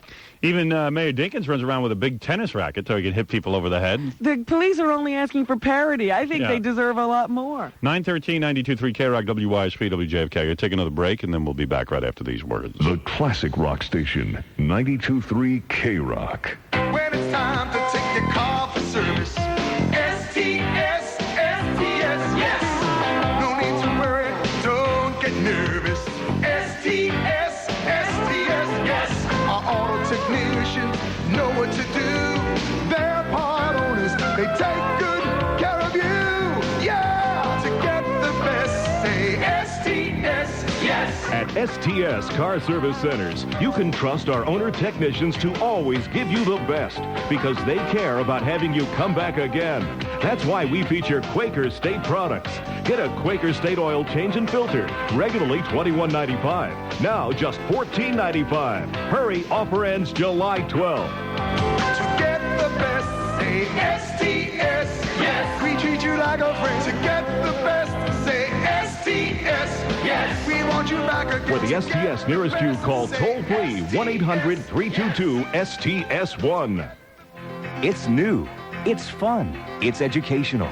The New Jersey State Aquarium in Camden. Our ocean tank is 2 stories tall. Only Disney World's is bigger. Visit the mysterious abyss. There's even a shipwreck. You'll adore our outdoor seal habitat and pet a baby shark at our special touch pool. The New Jersey State Aquarium in Camden on the Delaware River. Open every day from 9:30 to 5:30. Right off the New Jersey Turnpike, exit 4. To order tickets, call 1-800-922-NJSA. Fashion Bug Fit. boots. I love these jeans. This dress looks great on me. Fashion Bucks fits my budget. My schedule? Do you have lingerie here? Over there. Wow. Everyone is really polite. I always save money. I got things for my daughter, my mother, me, and my husband. Really good quality. The prices are great. Shorts, jeans. Now, 1-800-JOINNOW for a free rate quote. This offer is for New York residents only, so join now. Tri-State Consumer Insurance. Thank you. 918, 92.3 K-Rock, WYSP, WJFK. Robin, after the news, I'll bring in Alan Steven and Carl LeBeau. Oh. Well, who are they, you're asking? They're comedians, but I've never had them on the show. But listen, they used to come here with Sam Kinison. Two comedians who used to come here with Sam Kinison. And, you know, I would say to Sam, look, Sam, I love you, but what do I got to have all these comedians here? Why don't you do with them what you used to do when Sam was here? Keep them out in the hall? Set them up with the radio and let them listen to the show. Right. Now, let me just tell you the problem here. So, anyway, so they used to come by with Sam, and they're good guys. They're very funny guys, yes. But let's face it, there's a lot of funny comedians. And I'm not one of these guys that likes to have comedians on the show, and I'll tell you why. A lot of comedians are, you know, they do a nice stand-up act, and then they get off the stand-up act, and they're not all that funny. And they're always doing shtick. They're never real. You know what I mean, Robin. You know what I mean? Well, what are you going to talk to them about? Well, that's the point. What am I going to do, have sit here and tell me airline jokes? It's one thing to talk to Jerry Seinfeld. People know him. They want to know about him. Well, Jerry's no longer a stand-up comic. He's just somebody you know on TV. Right. So that's why it's kind of fun to talk to him. And when somebody gets to be big, like Jay Leno or something, there's a lot more to talk about. You talk about their personal lives. You have Dyson. Yeah. Because you want to know who he is when he's off stage. Exactly. So, of course, I always loved having Sam on. Sam was, you know, needless to say, unusual. And we developed a friendship. So I would always have Sam on. It was always fun when he came on. But he'd always come with a large group of comedians and people who were his friends. And I'd set them up out in the Jock Lounge with a nice big radio, and they would sit there and they would listen, and they would scream at Sam the whole time, they want to get in, they want to get in, they want to get on the air, and I'd say no. So Sam dies, Sam Kinison dies, and I start hearing from Carl and Alan, and they say, look, we want to get on the show. I said to Gary, I said, I never had those guys on before, Sam. What, is this what Sam left you in his will? Yeah, I mean, you know, Sam has left me a bunch of his baggage. Comedian friends. Right. We got Pauly Shore, we got Carl, we got Steve. And again, let me reiterate. Carl and Alan are very funny guys. Give me the Ouija board. We need to contact Kinison. Yeah, he didn't tell us anything about this when we talked to him last. Sam, do I have to take care of Carl and Alan for the rest of my life? So I said to Gary, look, I said, they call all the time. They used to call when Sam was alive. Yes. And they'd say, hey, we want to get on. And I go, explain to them that I have Sam on. Just because they come in here with Sam, I'm not looking for them. Sometimes we just give them a mention. Right. Because they were appearing somewhere. So anyway, Carl and Alan are out there. I agreed to have them on. And I'm going to explain to them everything when they come in here. All right. All right, so that's coming up. You know, I mean, I don't know how else to explain it. And you know Mitch Walters is going to call and say, how come I can't get on? You had them on. Yeah. Mitch Walters calls, Gary, hang up. And I like Carl and Alan. They're two really funny guys. People think I don't like them because I don't have them on the show. It has nothing to do with that. The show is one thing, and my personal feelings are another. You'd have them where? I would have them. I wouldn't even have them in my house. I'm really not associated with these guys. I like them. Whenever I was with Sam, I hung out with them. We had fun. Sure. But Sam was the one who brought us all together. He was the spark plug. Right. He was the guy. He was the glue. I know what the guys are saying. Boy, look at this. Sam's dying. Sam dies, so now he's turning his back on everybody. But I always turn my back on everybody. I was only interested in Sam, not in the other guys. You know. Well, what am I going to do? I mean, that was Sam's life, not mine. Truly, whatever they did have to say had some relation to Sam. To Sam. So what are they going to talk about now? Well, you know what? I'm curious. Because we're all going to be staring at the wall. When they come in, we're going to be staring at each other. But all right, I figured we'd get together one last time. Okay, Robin? Yes, okay. Or for the first time. This is The first and last. Right. What else is in the news? Well, your friend Arlen Specter was being helped out by President Bush Can you yesterday. imagine? Apparently, he's in the fight of his life for his Senate seat. No, not even jokingly call him my friend. Arlen Specter is a vicious, vicious senator from Pennsylvania. He attacked that Anita Hill with a viciousness like has never been seen before on this planet Earth. And this guy must have lost his mind, because I think he forgot that women vote in this country. This Arlen Specter's a knucklehead of the first degree, not third or fourth or fifth. He's the first degree knucklehead and deserves some kind of booting out of his senatorial suite. I mean, this guy's nuts. Did you see the way he went after Anita Hill? Yes. What was in it for him? What was he thinking? What was he going to... Well, Miss Hill, you say... Get the tape of this guy during the hearings. I mean, the woman had no agenda. She just came forward and told a story. Ask her a story and let her sit down. Oh, he was going to discredit her, boy. He's going to teach her a lesson. And this is why all the women went nuts. They said, Yeah. you know, Jesus Christ, for the first time we realized we got to get some female senators in there. Those guys. Look at what they're doing. They weren't, first of all, going to consider the case at all. No. They just wanted to brush it under the rug like it wasn't important.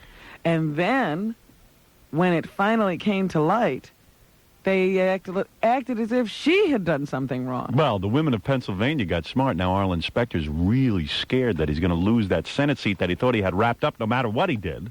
So now President Bush is there campaigning. Yeah, isn't that guy great, President Bush? Isn't he something? Isn't he something? I got to tell you, boy, isn't he something? That's who he defends. A vicious animal like that. Any woman votes for President Bush, you're a fool. You're a jerk. And any woman votes for Arlen Specter, you might as well crazy glue your private parts together because you don't deserve to be a woman. Well, they decided to pick out a couple of issues to prove that Senator Specter was a friend to women. He's not a friend to women. And let me tell you something else. The guy has no respect for women. And if the women are smart, they're all going to get together and get this guy out of office. I've never seen a viciousness in a man like I saw in that Arlen Specter. He's a real character. He's a real good old boy. You know what I mean? He's going to teach everyone, and he thinks he's regal. He's got a royal seat there in the Senate. And this big putz ought to get himself together. And now he's sitting in his room somewhere, knocking his head against the wall. He's going, what did I do? I got Judge Thomas on the Supreme Court. Now I'm going to lose my office. Why did I do that? I mean, what am I, stupid? What was he thinking, this guy? Obviously not thinking at all, because No. now he's in real trouble. And that guy he helped out so much can't even help him. Ladies, take notes. President Bush is there trying to help him out. Yeah.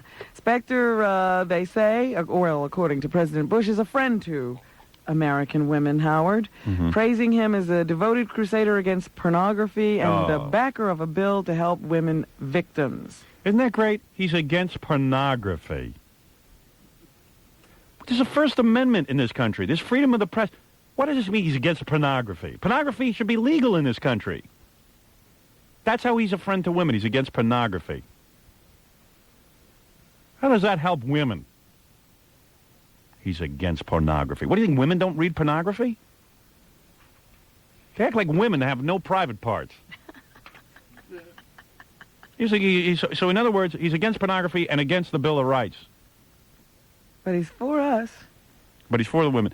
You women better get some brains on your head. If you vote this guy in, you know what? I'm gonna laugh at you women. Then you all deserve to be treated like sluts and pigs and whores. It'll be a free-for-all. You're not kidding. I'll laugh at all of you. Meanwhile, Dan Quayle is still fanning the flames of controversy. He went to speak to a convention of Southern Baptists. Look at the idiots this guy's got around him, President Bush. Arlen Specter and Dan Quayle. I had it with Bush. That's it. I voted for him last time. That's it. I've had it with him. He's out.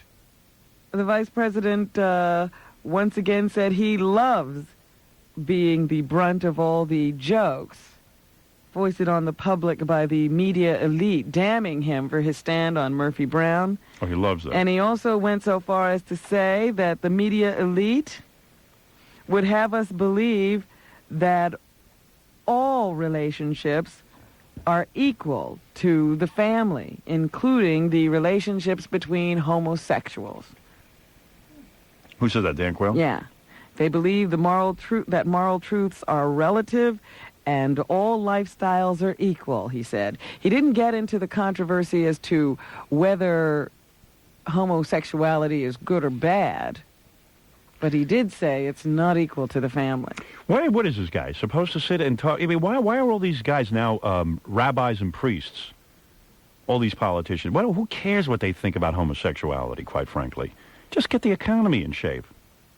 Just sit there and run this thing like a CEO. You know something? The guy who runs this company is a genius. I don't even know how he feels about homosexuality. Or abortion or anything. And I could care less. As long as he keeps the company solvent and I got a place to go to work every day, I'm on his team. Team Infinity. That's my team. Who cares what this guy Quayle's an empty-headed yutz. Later, the Baptists debated a resolution to bar congregations that approve homosexual behavior. I've had it with that whole team in there, that Bush and that Quayle. That's another arrogant sign when you have a guy like Quayle as your running mate. You know, come on, this guy's not up to snuff. He's not a high-powered guy. He's not a big thinker. What are you, crazy? Presenting a guy like that as the Vice President of the United Well, States? we keep this up, one day he could be president. That's right. I've had it with these guys.